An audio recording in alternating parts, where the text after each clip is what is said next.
فیضان شاہ دو سرا مدنی مذاکرہ، عطار کی علمی ضیاء مدنی مذاکرہ، علم و ادب کا سلسلہ مدنی مذاکرہ، عطار کی علمی ضیاء مدنی مذاکرہ۔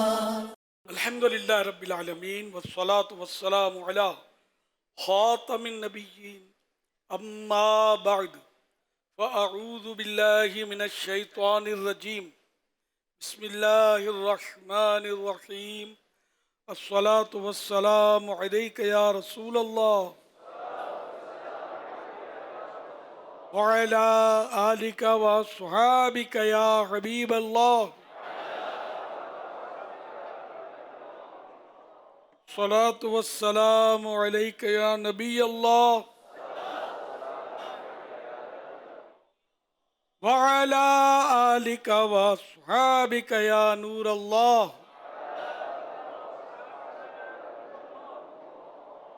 1447 ہجری کے ذوالحج شریف کی آج 18ویں شب کی مناسبت سے راج سیدنا عثمان غنی ذو النورین جامع القرآن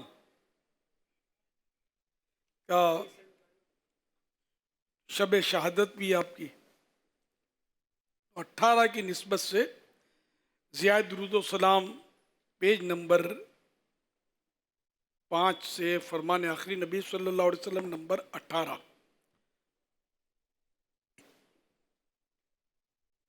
اللہ پاک کی خاطر آپس میں محبت رکھنے والے جب باہم یعنی آپس میں ملیں اور مصافحہ کریں یعنی ہاتھ ملیں، نبی پاک صلی اللہ علیہ وسلم پر درود پاک پڑھیں تو ان کے جدا ہونے سے پہلے دونوں کے اگلے پچھلے گناہ بخش دیے جاتے ہیں۔ صلو علی الحبیب صلی اللہ علی محمد۔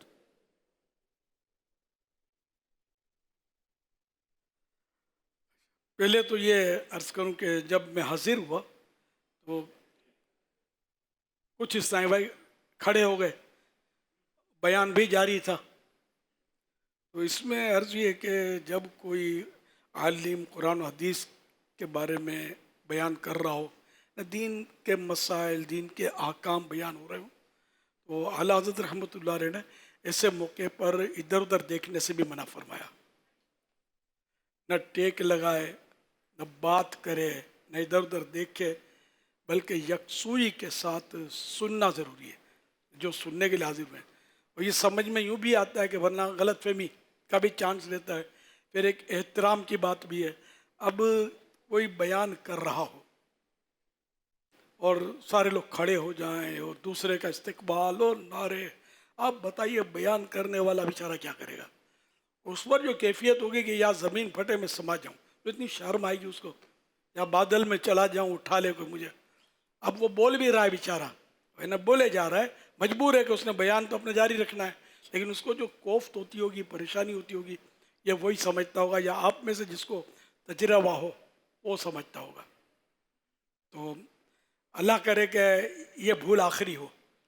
اب یہ ہمارے آپ بولنے کا عرف ہے، یہ عرف ہر عرف درست نہیں ہوتا، داڑھی منڈانے کا عرف ہے، یہ درست نہیں ہے، اتنی سی داڑھی رکھنے کا عرف ہے، نماز نہ پڑھنے کا عرف ہے، 2-3% نماز پڑھتے ہیں، تو وہی عرف ہے، کوئی نماز پڑھتا ہی نہیں ہے، 2-3% پڑھتے ہیں، تو کوئی جائز تھوڑی ہو جائے گا نماز ترک کرنا۔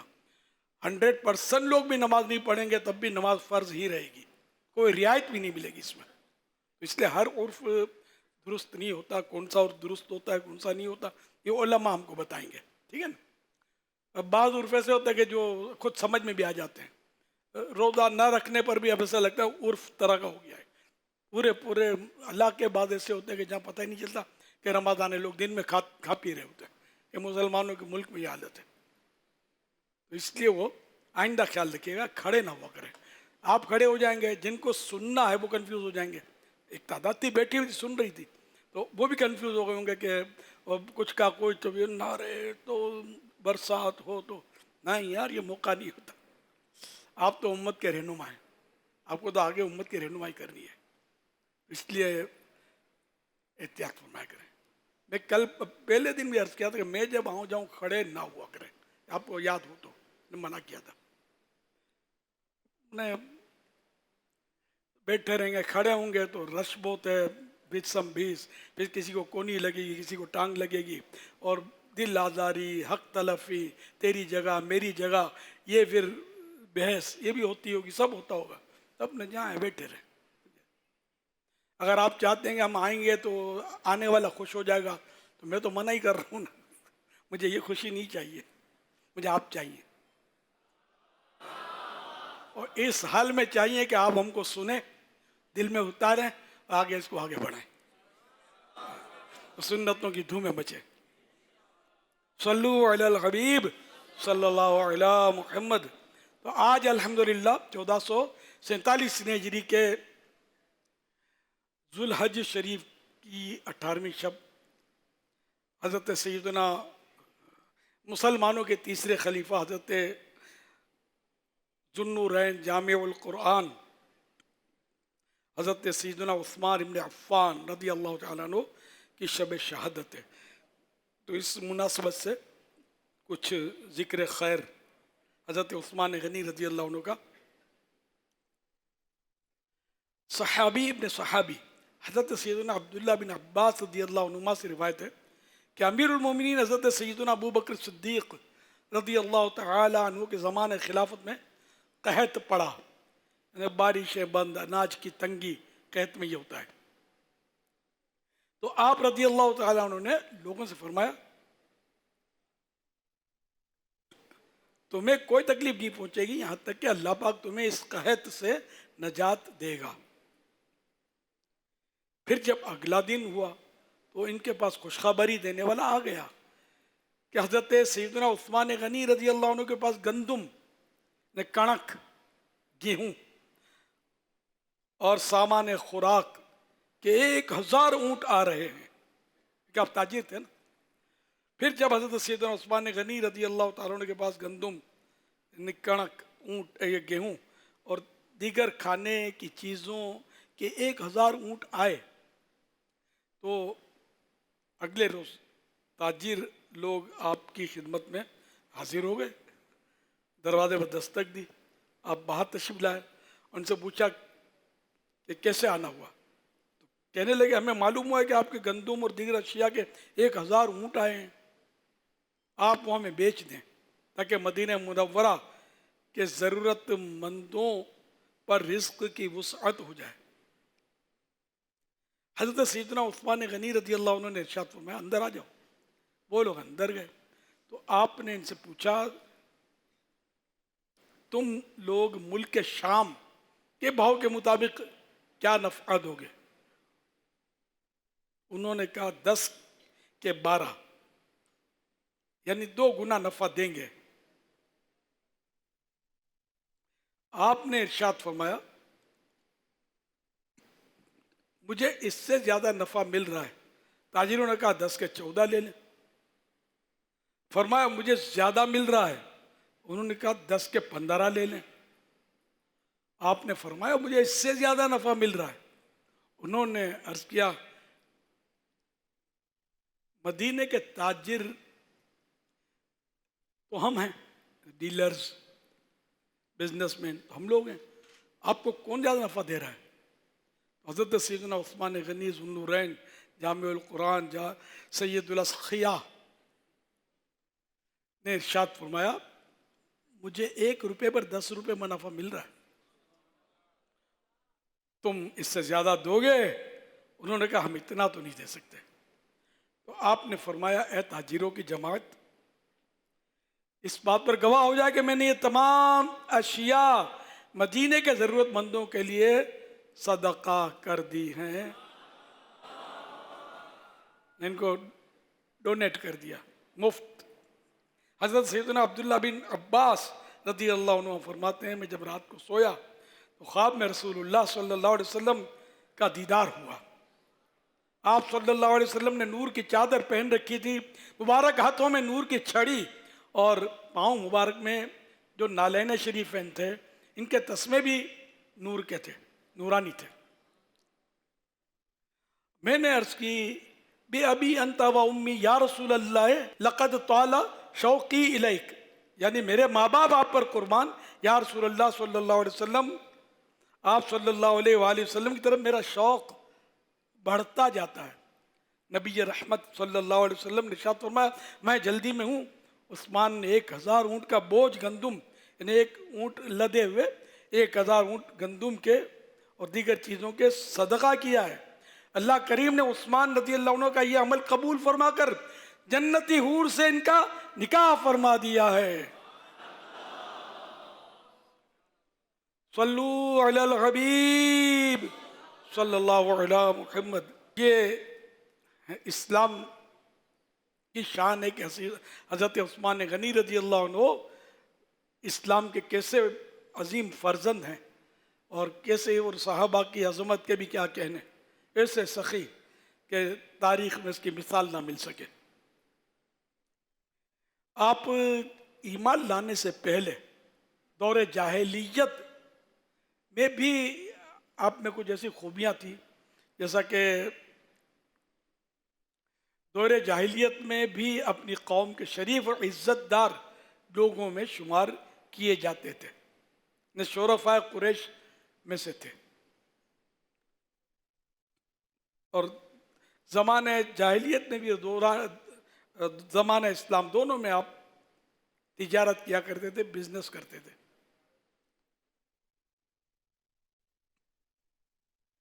آپ کی طبیعت جمال آپ کے جلال پر غالب تھی، شفقت زیادہ تھی، غصہ کم تھا۔ یہی وجہ ہے کہ نہایت ہی شیریں کلام فرماتے، میٹھے بول بولا کرتے تھے، بہت ہی شفیق و مہربان تھے، یعنی اسلام سے پہلے بھی یہ ان خوبیوں کے مالک تھے۔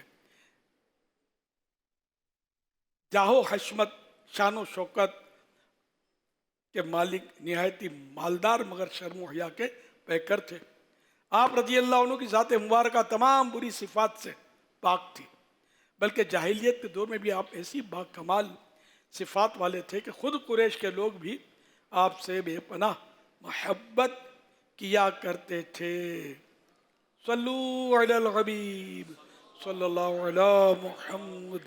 پھر جب اسلام قبول کیا تو مزید مدینے کے 12 چاند لگے آپ کی سیرت کو۔ ماشاءاللہ حضور، یہ آج حضرت سیدنا عثمان غنی رضی اللہ تعالیٰ عنہ کا آپ نے ذکر مبارک کیا۔ اب میں یہ جو واقعہ سن رہا تھا، آپ نے حیا کا بھی ذکر کیا، ان کی شفقت کا بھی ذکر کیا، ان کی نرمی کا بھی ذکر کیا، اور ساتھ ہی سے ان کی سخاوت کا بھی ذکر ہوا۔ یہ 3 4 5 تو اوصاف آپ نے بھی واقعات میں بیان فرما دیے، اور دنیا کے کسی نفع پر ہاتھ رکھنے کے بجائے انہوں نے آخرت کے نفع پر انہوں نے ہاتھ رکھا۔ تو یہ ساری باتیں جو آپ نے بیان فرمائی ہیں، تو آج جو حضرت عثمان غنی رضی اللہ تعالیٰ عنہ کے غلام یہ واقعات اور یہ باتیں سن رہے ہیں، تو اب مطلب کہ ایک غریب آدمی سخاوت کیسے کرے؟ ایک تو پہلے اس کا جواب ارشاد فرمائیے کہ غریب آدمی، اس کے پاس مال اسباب ہے ہی نہیں، تو کیا غریب آدمی بھی سخاوت کر سکتا ہے؟ کہ اس کے اندر بھی سخاوت کی کوئی چیز ہوگی؟ بولا میں تو ہے ہی نہیں، نہ مال ہے نہ اسباب ہے، مجھے تو مہینہ پورا نہیں ہوتا، 20 25 تاریخ ہوتی ہے تو میرے کو ویسے ہی ادھار دودھ خریدنا پڑتا ہے، اب اس میں سخاوت کہاں سے کروں؟ تو ایک تو اس کو سخاوت وہ کہاں سے کرے، اور پھر حضرت عثمان غنی رضی اللہ تعالیٰ عنہ حیا کے جس مرتبے پر فائز تھے، حیا کا وہ مرتبہ ایک عاشق عثمان غنی رضی اللہ تعالیٰ عنہ کیسے حاصل کر سکے، حضور اس پر ہماری تربیت فرمائیے۔ کچھ نہ ہونے کے باوجود سخاوت کرنے کی مثالیں یہ بھی ہمارے صحابہ کرام میں موجود ہیں۔ حضرت علی شیر خدا، سیدہ فاطمہ خاتون جنت، اور حضرت بی بی فضہ جو آپ کی خادمہ تھی رضی اللہ عنہم اجمعین، ان تینوں نے روزہ رکھا تھا۔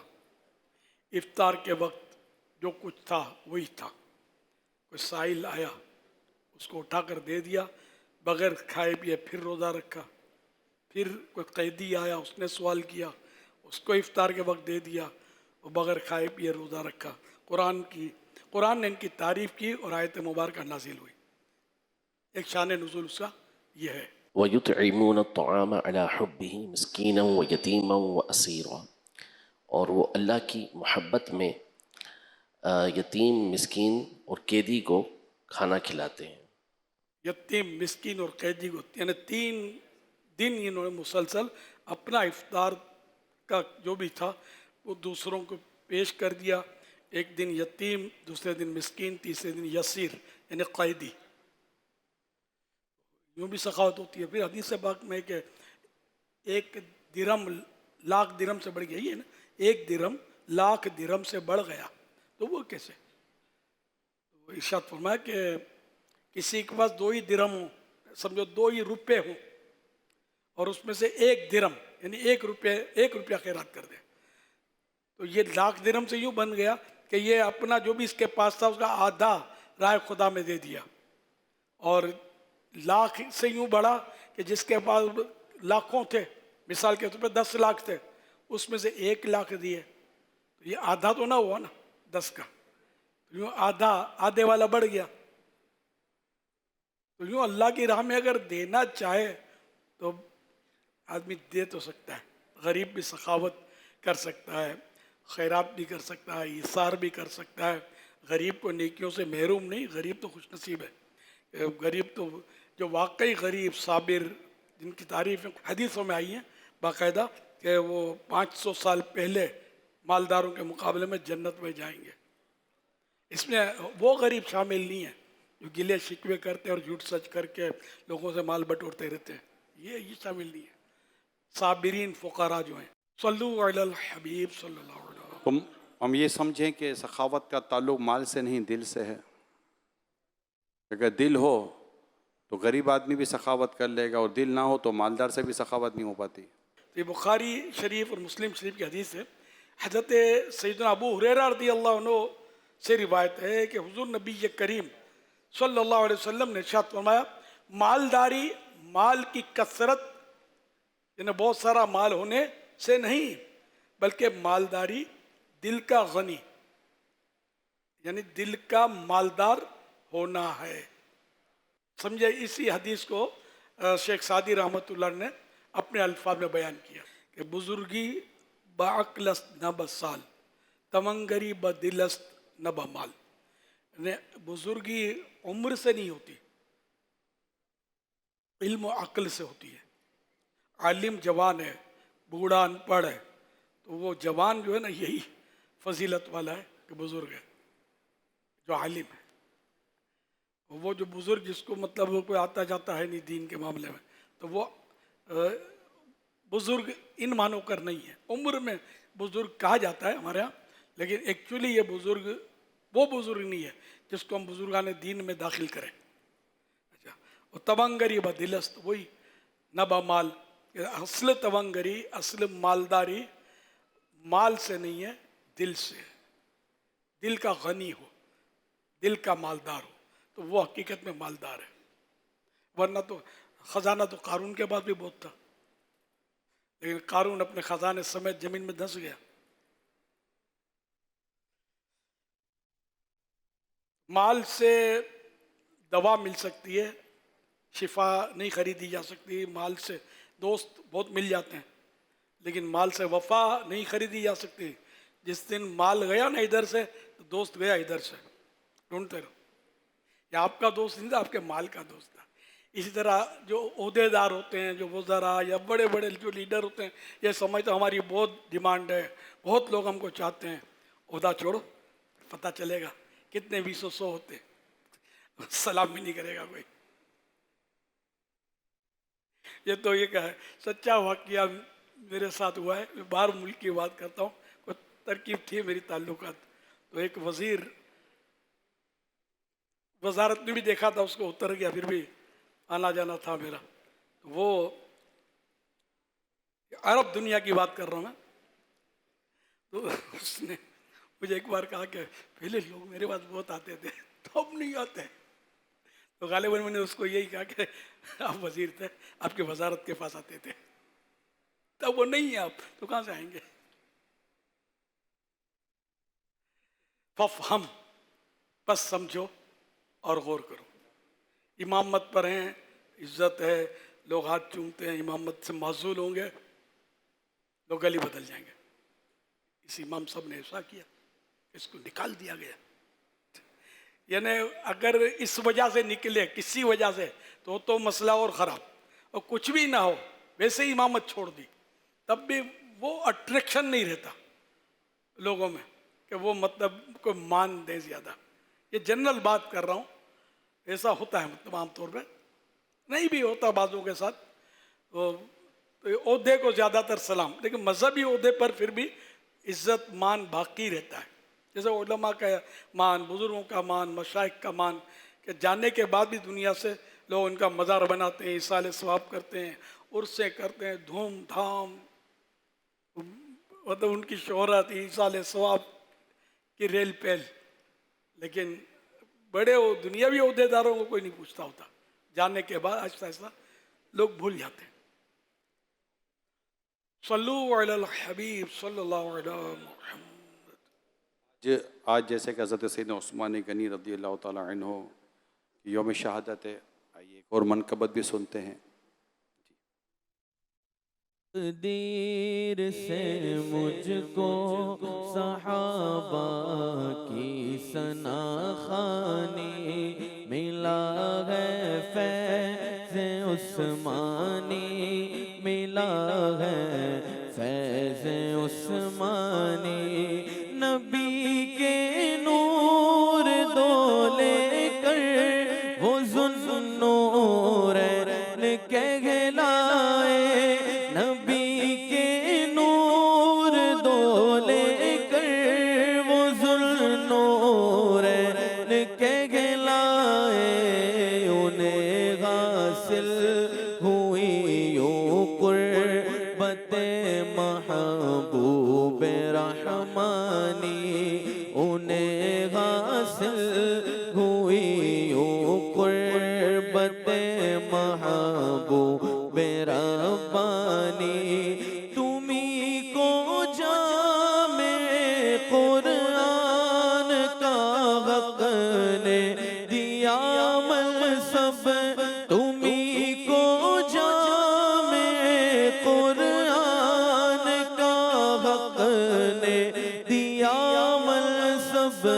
عطا قرآن کو کر کے جمع کی امت کو آسانی، عطا قرآن کو کر کے جمع کی امت کو آسانی. اور نبی نے تیرے بدلے بیعت رضوان میں کی بیعت، نبی نے تیرے بدلے بیعت رضوان میں کی بیعت. کہا قرآن نے دستے نبی کو دست یزدانی، کہا قرآن نے دست نبی کو دست یزدانی. اور ہم ان کی یاد میں دھومیں مچائیں گے قیامت تک، ہم ان کی یاد کی دھومیں مچائیں گے قیامت تک. پرے ہو جائے جل کر خاک سب اعدائے عثمانی، پرے ہو جائے جل کر خاک سب اعدائے عثمانی.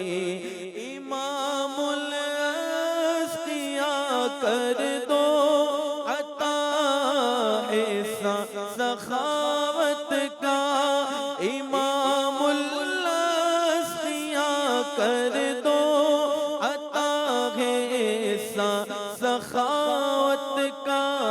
قناعت ہو عنایت دے نہ دولت کی فراوانی، قناعت ہو نہ دولت کی فراوانی، مجھے اپنی سخاوت کے سمندر سے کوئی قطرہ، مجھے اپنی سخاوت کے سمندر سے کوئی قطرہ، مجھے اپنی سخاوت کے سمندر سے کوئی قطرہ عطا کر دو، نہیں درکار مجھ کو تاج سلطانی، عطا کر دو، نہیں درکار مجھ کو تاج سلطانی۔ علو شان کا کیوں کر بیاں ہو آپ کی پیارے، علو شان کا کیوں کر بیاں ہو آپ کی پیارے، حیا کرتی ہے مولا آپ سے مخلوق نورانی، حیا کرتی ہے مولا آپ سے مخلوق نورانی۔ سخن آ کر یہاں عطار کا اتمام کو پہنچا، سخن آ کر یہاں عطار کا اتمام کو پہنچا، تیری عظمت پہ ناطق اب بھی ہے آیات قرآنی، تیری عظمت پہ ناطق اب بھی ہے آیات قرآنی، ملی تقدیر سے مجھ کو صحابہ کی ثنا خوانی، ملا ہے فیض عثمانی، ملا ہے فیض عثمانی۔ عثمان غنی اللہ پاک کے سب سے پیارے پیارے آخری نبی صلی اللہ علیہ وسلم نے ارشاد فرمایا، ہر نبی کا ایک ساتھی ہے اور میرا جنت کا ساتھی عثمان ہے۔ اللہ سے کیا پیار ہے عثمان غنی کا، محبوب خدا یار ہے عثمان غنی کا، ہر صحابی نبی جنتی جنتی، سب صحابیات بھی جنتی جنتی، چار یاران نبی جنتی جنتی، حضرت صدیق بھی جنتی جنتی، اور عمر فاروق بھی، جنتی جنتی، عثمان غنی، جنتی جنتی، فاطمہ اور علی جنتی جنتی جنتی جنتی جنتی جنتی۔ 1447 ہجری کے ذوالحج شریف کی آج 18ویں رات ہے، اور مسلمانوں کے تیسرے خلیفہ حضرت سیدنا عثمان غنی ذو النورین جامع القرآن رضی اللہ تعالیٰ عنہ کی شب شہادت، شب عرس ہے۔ الحمدللہ ہم نے نیاز کی ترکیب کی ہے، آپ نے بھی نہ کی ہو تو کر لیجئے گا۔ صلو علی الحبیب صلی اللہ علیہ محمد۔ یہ ابھی جو حضرت عثمان غنی رضی اللہ عنہ کا کلام سنا نا آپ نے، شہادت حضرت عثمان کی بے شک لاسانی، یہ تھا نا اس میں؟ ہاں، تو میں ماضی میں چلا گیا۔ میں پہلے مشاعروں میں حصہ لیتا تھا، دعوت اسلامی کے پہلے نعتیہ مشاعرے، منقبتیہ، تو گجراتی میں، تو اردو میں بھی کلام لکھتا تھا، کبھی گجراتی میں لکھتا تھا۔ تو گجراتی میں ہم کو یہ مصرع طرح ملا تھا، شہادت حضرت عثمان نی بے شک چھ لاسانی۔ تو اس پر اردو پر اب یہ مجھے بھول گیا ہوں کہ اردو میں لکھا تھا یا گجراتی میں لکھا تھا، اور بعد میں اردو میں اس کو میں نے کنورٹ کیا۔ یہ میں نے کہا ایک تاریخی بات ہے میرے لیے، بہت پرانی بات ہے۔ الحمدللہ. صلو علی الحبیب صلی اللہ علیہ محمد. فیضان شاہ دو سرا مدنی مذاکرہ، عطار کی علمی ضیا مدنی مذاکرہ، علم و ادب کا سلسلہ مدنی مذاکرہ، عطار کی علمی ضیا مدنی مذاکرہ.